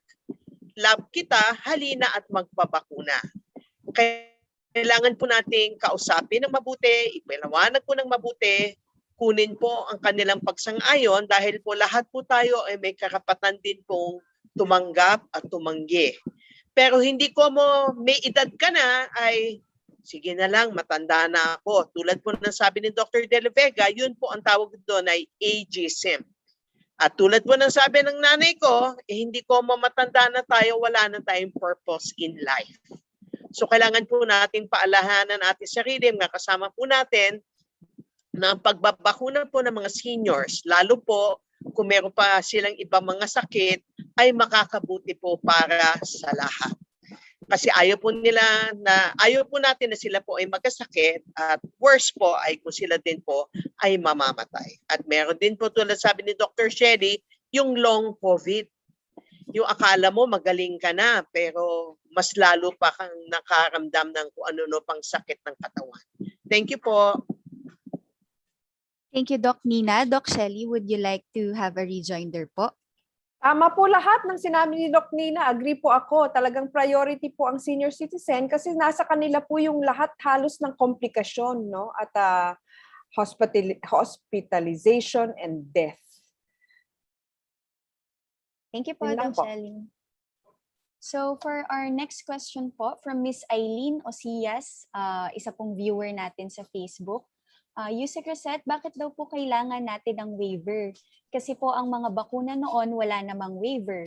Kung totoong safe po ang mga bakuna, bakit po kailangan ng waiver? Isa po kasi yan sa dahilan kung bakit ayaw magpabaksin ng iba. Thank you, Lindsay. Actually, hindi po yan waiver, no? It's an informed consent. Ang informed consent po, ito po yung pinapipirmahan sa inyo bago kayo bakunahan. At ang mga nakasaad po dito, unang-una, binibigay po sa inyo yung mga impormasyon tungkol doon sa bakuna, binibigay sa inyo yung mga benepisyo na maaari nyo makuha sa bakuna at yung mga risk na meron po dito sa bakunang to. Kailangan po natin ibigay itong informed consent because this is purely voluntary, itong pagbabakuna po natin. Ibig sabihin, kayo po ay may karapatang magdesisyon kung kayo ay magpapabakuna or hindi. Ang atin pong mga bakuna ngayon, lahat ng meron around the globe, ay nasa stage pa lang po ng Emergency Use Authority. Ibig sabihin, kapag EUA po, hindi pa ho kumpleto yung trials up to the 4th phase of the clinical trial stages. So ang ibig sabihin po niyan, binibigyan po natin ng emergency authorization ang mga bakunang ito dahil may public health emergency. Pero ito naman po mga bakuna, kahit EUA lang po ang meron tayo, nasuri na po ito lahat ng ating mga eksperto at nakapagpakita na po ng mga effectiveness, no? Dun sa clinical trials, pinakita yung efficacy nila. Ibig sabihin, sila po ay gumagana laban dito sa sakit na COVID-19. And ngayon po, we have real-world effectiveness data already. That means, sinubukan na at binibigay na sa mga populasyon natin at nagpapakita na po na ang mga bakuna ay ligtas at ito po ay makakaprotekta sa atin laban sa COVID-19. So that is the main reason why informed consent is being sought from all individuals who are going to get vaccinated. Lindsay? Thank you po, Yusek. May mga several questions po tayo regarding sa allocation po ng vaccine sa mga regions. I'd like to ask po Dr. KZ, baka pwede po natin i-explain kung paano po yung nagiging decision natin when it comes to allocation po ng mga bakuna natin sa mga regions. Doc KZ?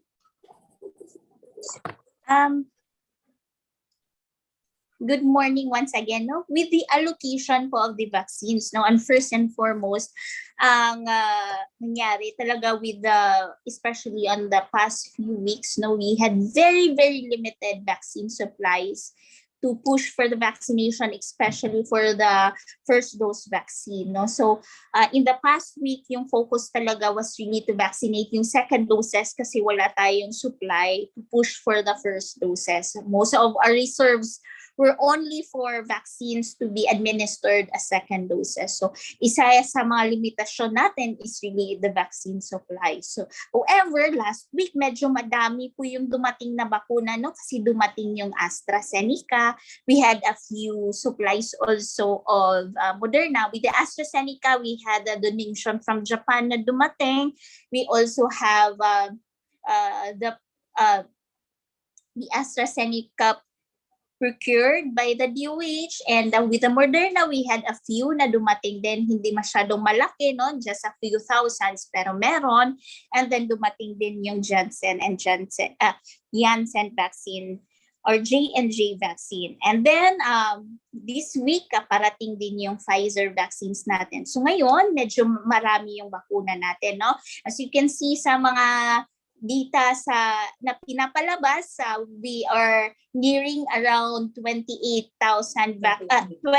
million vaccines available na sa country na dumating recently. Most of the vaccines, around 7 or that number, bago lang siya dumating sa Pilipinas.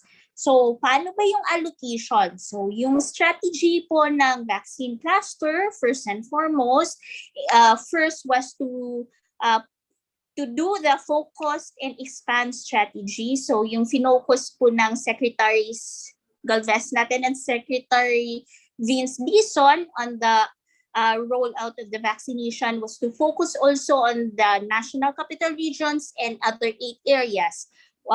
Since these are also the areas yung pinakamaraming nagkaroon ng COVID-19 cases, and also these are the areas yung port of entries natin, no? In which dito dumadating yung mga incoming, no? And the threats for the variants are very high in these places. So yun yung nagiging first strategy. However, hindi lang naman tayo tumututok doon. We are also pushing for the vaccination in other regions, determining po kung ano yung mga priority. Ilan pa yung priority groups ilan pa yung bilang ng priority groups na kailangan nilang bakunahan. Nabigyan po natin din sila with the limited supply, and now we are pushing po na mabigyan lahat ng bakuna. We have expanded it to NCR plus 10, and now we are expanding it to NCR plus 25. And with the Janssen vaccine, all of them are equally provided with the vaccines po to ensure the vaccination of priority group A2 and A3. So lahat ng regions ay nabigyan po ng provision ng vaccines natin, and more will be coming, no? So as we have more vaccines in the country, mas madami din tayong mabibigay sa mga areas na ito, especially if the vaccines are very easy to deploy, no? Meron din kasing limitation on the cold chain requirements. Kapag Pfizer, medyo hindi natin pwedeng ma-deploy sa malalayong lugar because kailangan siya ng intricate cold chain management. And also with the Gamaleya vaccine, very mas harder pa actually ang Gamaleya to manage, no? And even Moderna, medyo may intricacies din siya binabalance natin sa pag-deploy po ng vaccines. So over, Ma'am Lindsay. Thank you very much po, Doc. I will now be calling po yung mga nag-raise po sa atin ng hands. Let me begin po with Ma'am Salve Basiano from the National Anti-Poverty Commission Senior Citizen Sectoral Council for her questions or comments po to our experts and other resource persons. Magandang umaga po, Ma'am. Magandang umaga, and thank you very much for giving me a chance. Gusto ko rin pong pasalamatan ng ating mga presenters kasi napakaganda ng kanilang pamamaraan ng pag-engganyo sa ating mga senior citizens to submit themselves to vaccination. May problema lang ho ako. Actually, I have ventilated. Ba't ako hindi ako nakikita? Yes, mio. I have ventilated this in several other fora before. So, kaya lang tingin ko ay medyo baka hindi lang naipapaabot o nare-relay doon sa mga kinauukulan. I'm from Bicol, basically, although nakabase ako dito sa Quezon City, but ako ay ipinanganak sa Buhi sa Camarines Sur. And on July 7, I received a news from one of my friends na leader din ng isang senior citizens group sa aming bayan. And according to her, dahil tinanong ko, nabakunahan na ba kayo? Ilan ang nakatatanda ang nabakunahan dyan? Ang sabi niya, no vaccination has been done sa mga senior citizens doon sa aming bayan. And the few others who had been vaccinated had to go to the provincial capital vaccination para lamang mabakunahan. At ito yung mga malapit sa mga empleyado ng capital. So in fact, may isa pang friend kami na had to bring her son dito sa Tagigyata para lang mabakunahan.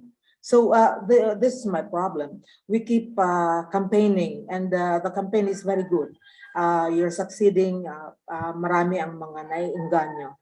Pero in most other places, lalo sa mga far-flung areas, hindi inaabot ng bakuna. So ang sinasabi ko, tapatan natin ng effort para magkaroon ng supply doon sa mga areas na wala, na kayo rin ang nagbanggit kanina, na nakafocus tayo dito sa NCR. And that is okay kasi alam naman natin ang NCR ay the most populated area. Pero mahalaga pa rin na doon sa mga bayan-bayan, siguraduhin natin na meron na rin tayong ipinadadalang mga bakuna kasi nagsisimula na rin doon. In fact, I was informed that in July, as of July 7, ay meron ng 50 cases doon sa amin. It's growing. So ang concern namin is huwag na sanang madumami pa yung 50 na yon kung meron ng ipapadala doon ang ating gobyerno. So yun lang ang ano ko na sabi ninyo may mga bakuna na hindi talaga po pwede doon sa mga far-flung areas dalhin kasi baka wala silang facilities for storage. Ang sinasabi ko, merong mga bakuna na po pwede, like maraming dumarating na mga Sinovac vaccines. Bakit hindi magpadala doon sa mga areas na yun? Kaya naman din, ipinakita ninyo kanina sa inyong matrix na lumalabas, pinakakulelat ang Bicol region. Pinakamaliit ang number ng mga nabakunahan doon sa aming region. So, sana maski pa paano, maging equitable ang distribution ng mga bakunang dumarating dito sa bansa. Hindi po pwede yung dito muna sa National Capital Region and then dadagdagan ng plus 10 and then dadagdagan ng plus 20. Paano yung mga nahuhuli? In the meantime na dito tinututukan natin yung problema dito sa mga lugar na ito, yung mga lugar na hindi natin pinakikialaman, lumalaki din doon ang problema. Yun lang po. Thank you very much. Thank you very much po, Ma'am Salve. Yusek Rosette, would you like to comment po dun sa sinabi po niya? Yes po, no? So thank you very much, Ma'am Salve, for your comments. We take note of that and we always say that we recognize the pleas of those areas na hindi po nakakaroon pa ng mas madaming supply ngayon ng bakuna. Ang amin pong masasabi lang, although we take note of your comments, meron po tayong ginagamit ngayon na prioritization framework dito po sa ating mga supply ng bakuna. Tayo po ay nagkaroon itong framework to prioritize because we all know that our supplies right now are still not stable. Ibig sabihin, hindi pa ho ganun kadami ang dumadating na supply dito sa ating bansa. So since hindi pa ho madami ang ating mga supplies, ginawa po ng ating gobyerno through the help of our experts is to do prioritization. Ang ginawa po, unahin natin yung mga vulnerable na mga tao para kahit nakakaunti yung supply, ang ating main goal was for us to decrease the vulnerability of the population. So if we prioritize our healthcare workers, sila po yung most frequent na na-expose sa sakit, mapoproteksyon na natin sila and we can have lesser cases. If we prioritize senior citizens and those with comorbidities, sila po yung mas nagkakaroon ng severe cases, mas nauuspital, and then we can lessen these hospitalizations and severity of the disease and even deaths. And then ngayon po, kasama po doon, meron tayong second level of prioritization. Kapag kulang pa ho ang ating mga bakuna para dito sa mga sektor na aking nabanggit, ang second level po natin is based on geographic burden. Ang atin pong geographic burden, tinitignan po natin dun sa mga numero ng kaso, dun sa kanilang lugar, at saka yung kakayanan ng kanilang local government to manage and to store these vaccines na meron tayo sa ngayon. So ito pong geographic burden na to na pagpilian, unang-una alam natin, epicenter po talaga ang National Capital Region. At nakikita ho natin, pag tumataas ang kaso dito, nagsusunod-sunod na mga ibang probinsya because of the porousness of our borders. Second, isinama po natin una yung +8 na mga areas. These are the areas that were highly burdened dito po sa COVID-19. And these are the bigger areas na meron tayo. Region 7, Region 11, at saka po yung ating mga NCR plus areas because they are contiguous and porous po nga yung borders with the National Capital Region, and we saw the spikes in cases here. Pangatlo po, dinagdag yung +10 areas. These are the recent 10 areas na nagtataasan po talaga yung kaso. So ito po yung mga ginagawang prioritization ng ating gobyerno ngayon owing to the fact na scarce pa nga po ang ating supplies or kulang pa yung supplies. Pero hindi naman po natin kinakalimutan at nagbibigay naman po tayo ng mga bakuna sa ibang lugar. Ngayon, ang magandang balita naman po because our supplies na right now ay medyo nagsastabilize, madami pong dumadating, nagbigay na po ng commitment si Secretary Galvez na sabi niya yung 10 milyon na parating ngayon ay talagang i-dedicate dun sa mga ibang areas outside of NCR na talagang nakikitaan po natin ng clustering of cases o pagtaas ng kaso. And yun na lang po ang ating titignan sa ngayon. And hopefully, ito pong mga lugar na nasasabi nyo ay mabibigyan na rin po ng karampatang supply para madagdagan ang kanilang mga supplies ng bakuna. Lindsay? Maraming salamat po, Yusek. Doc KZ, may mga several questions po ulit tayo or may mga concerns po ang ating mga barangays regarding naman daw po dun sa mga bedridden na senior citizens. Ano pa raw po yung mga pwede nilang magawa para po ma-prioritize yung mga bedridden seniors po? Thank you, Ma'am Lindsay. So with the bedridden senior citizens, nakalagay na din ito sa guidelines ng Department of Health na pwede po tayong mag-deploy ng mga vaccination teams as mobile vaccination teams na pupunta talaga sila from one household to another para ma-ensure natin na mabakunahan yung mga bedridden na mga pasyente natin or mga A2, no? Or even yung mga A3 na bedridden. So ang gagawin lang po natin is for the local government units to ensure po na may mga available manpower tayo. I know medyo toxic po yung mga vaccination sites natin na even in the vaccination sites kailangan po natin ng mga vaccinators din sa mga fixed sites natin na vaccination sites, but then we encourage the local government units na hindi po natin kalimutan yung mga bedridden natin. Pwede po tayong mag-deploy kahit ang nasa guidelines po natin, ang team composed of 2 to 3 individuals ay okay na po para pupunta sa mga bahay-bahay at magbakuna po sa mga bedridden patients natin, no? May mga protocols lang tayong i-follow, nakalaan din doon sa guidelines, how to ensure na safe pa rin yung pagbabakuna natin, ma-ensure din natin na yung mga processes ay nagagawa pa rin natin, including yung post-vaccination monitoring, no? At saka, ma-ensure natin yung safety sa mga bedridden patients natin. So, kailangan lang po tayo magbigay ng serbisyo kung ganon para mabakunahan sila. So, we are working with the local government units or or kayo po yung mga local government units natin dito, you can tap our CHDs, no, and ask for assistance how you can deploy such activities in your local governments. Thank you. Thank you po, Doc KZ. Lastly na po, I'd like to call on Ma'am Bernadette Ocampo po if you have questions or other comments po.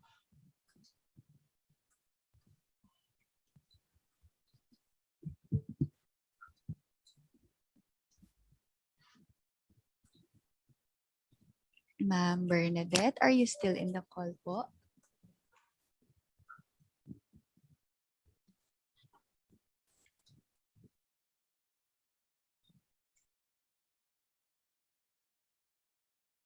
Okay, I think yun na rin po yung mga questions na nakalap natin from our Facebook groups. Now, I'd like to call on Attorney Franklin Quijano to give his closing remarks po. Hello po, may I be allowed to share my screen for Attorney Quijano's presentation?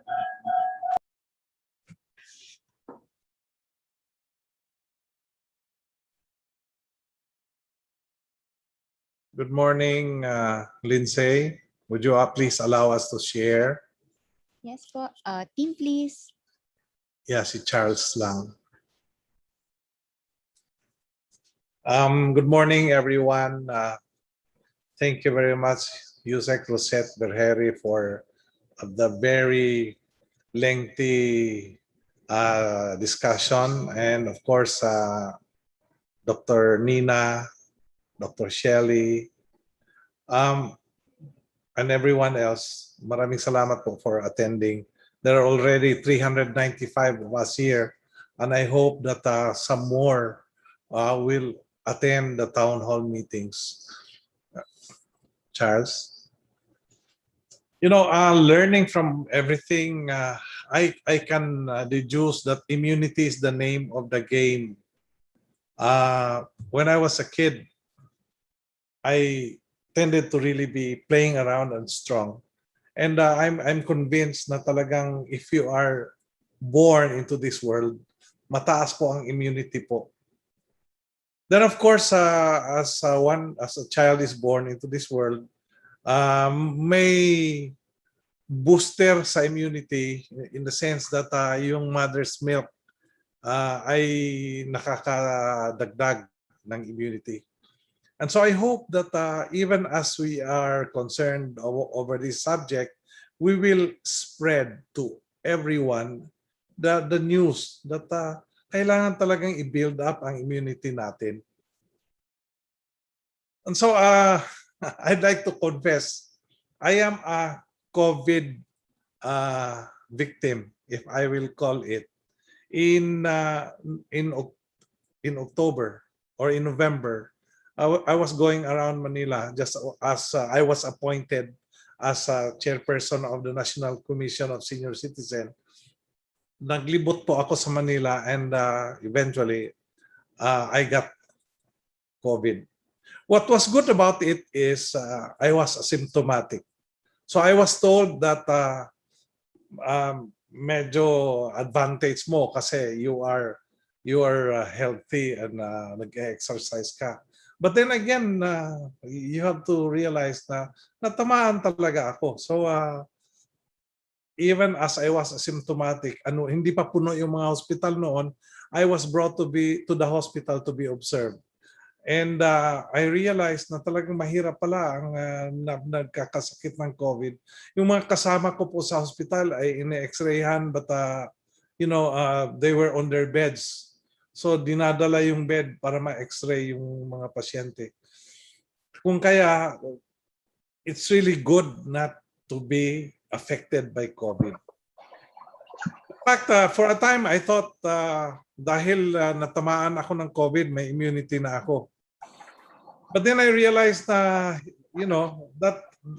the antibodies on account of the fight over COVID cannot be there forever. So I had to really have myself vaccinated. Nagkataon that when I was in Cebu, pinagsabihan ako na, the hospitals here are very helpful. So I'd like to banner one story, and that is in Cebu, lahat na hospitals po are involved in the vaccination program. Can you imagine if bigay mo lang ang trabaho sa DOH or sa LGU? Problema po ang DOH or LGU. And so it is really good if all the doctors will help each other to fight this pandemic. So isa sa mga best practice po na nakita ko is when everyone, all the health workers will be helping each other, as in the case of Cebu. And so, the story have been repeated. Ang dami po, 90% ng mga senior citizen ay gustong magpabakuna. Meron nga pong gustong magpabakuna but nagka-limited mobility. This is in the case of Carlos Espinosa of Cebu City. Si Mr. Espinosa ay everyday tumatawag sa mga anak niya at saka sa mga authorities na kailan ba ako magpabakuna. At that time, the LGU did not have the thought of bringing the vaccines to the residences. But in July 5, talagang it was good news. The city of Cebu brought the vaccine to the residents of Mr. Espinosa. I'd like to banner this story because I'd like to say that sana po makumbinsin natin ang lahat na LGU to serve the senior citizens. At kung may limited mobility, ask the mayor, ask the barangay captain, ask the doctor, please come to where the senior citizen is. Mas matulungan niyo po with every senior citizen being vaccinated. Of course, just this morning, I also received the feedback coming from the field saying na, anak, ayaw kong magpabakuna. Can they respect my right? So I said, opo, you have all the right not to be vaccinated. But at the same time, hope that you are conscious na vaccination really improves your immunity. So I hope that in this morning's discussion, all of us are conscious na may maraming fake news po. Minsan nagiging political news pa nga of those who do not want to be vaccinated. I hope that we will try to convince everyone, most especially the senior citizens and those with comorbidities, na magkaroon ng bakuna. So can you please move to the next slide? So we have the statistics, and we know that vaccines are limited. But then we are really saying, open naman, it is being managed. This is being brought to all nooks. So let us take advantage of this with the willingness of most of the seniors, plus 10% na lang ikukumbinsi natin more or less. Di ba? Charles, please. And so, even as the clock is ticking, we would like to say, please convince everyone. May mga barangay captain po na nakikinig sa atin.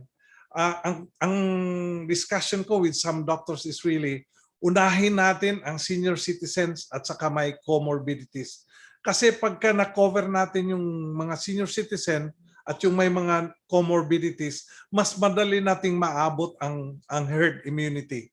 Kasi nagkakasakit man ang mga yung people of tender age, kaya nila. But with the senior citizen, mas mataas po ang chances na mamatay. So if we convince all the senior citizens na magkaroon ng vaccination, mas mataas po ang batting average natin even in approaching the herd immunity level. So I hope that tapos na po ang front lines, yung household na ang ating dapat puntahan.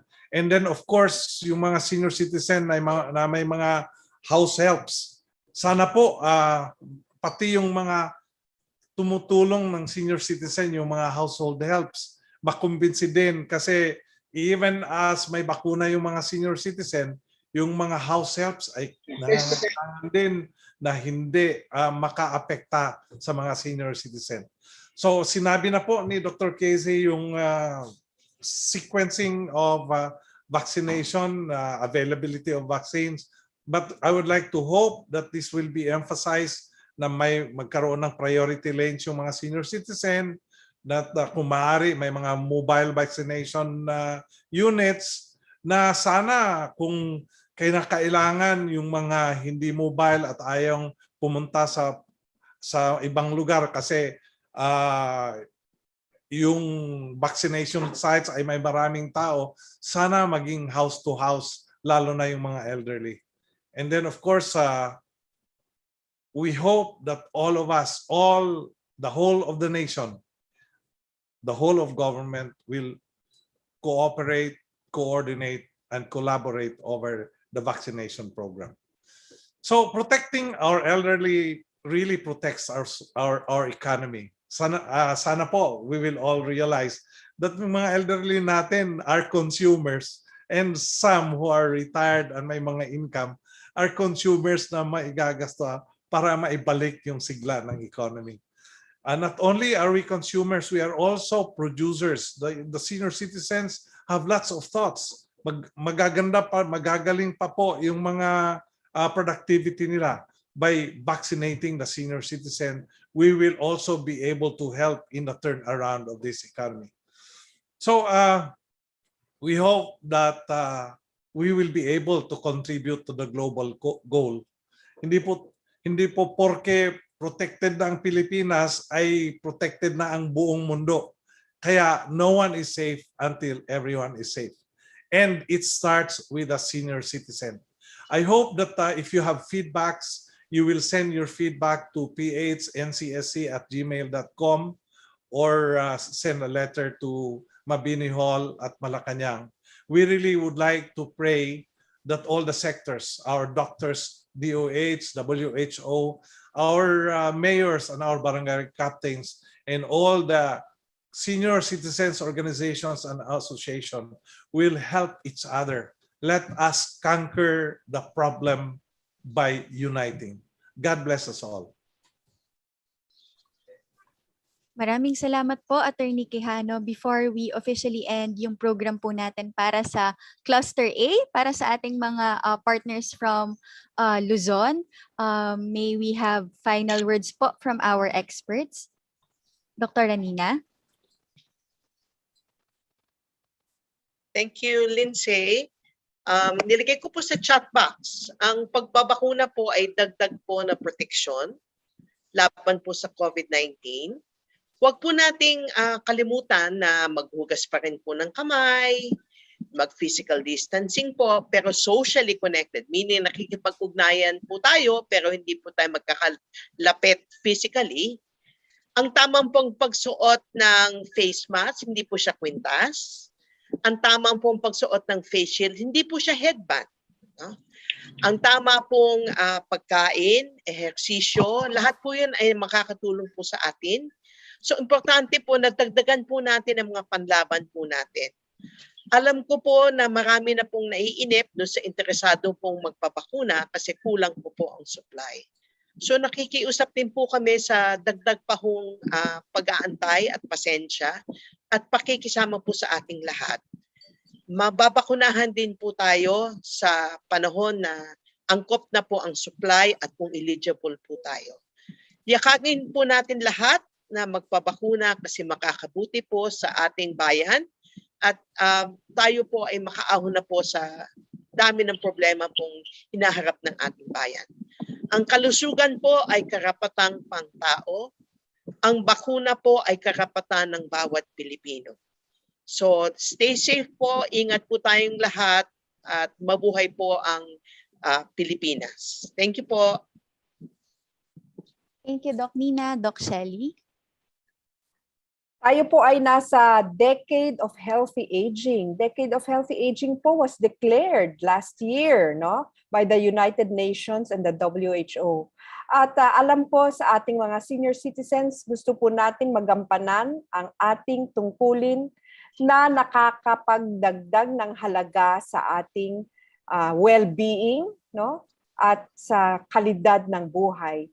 At ang pagbabakuna po laban sa COVID ay napaka-importanting component ng healthy aging journey nating lahat.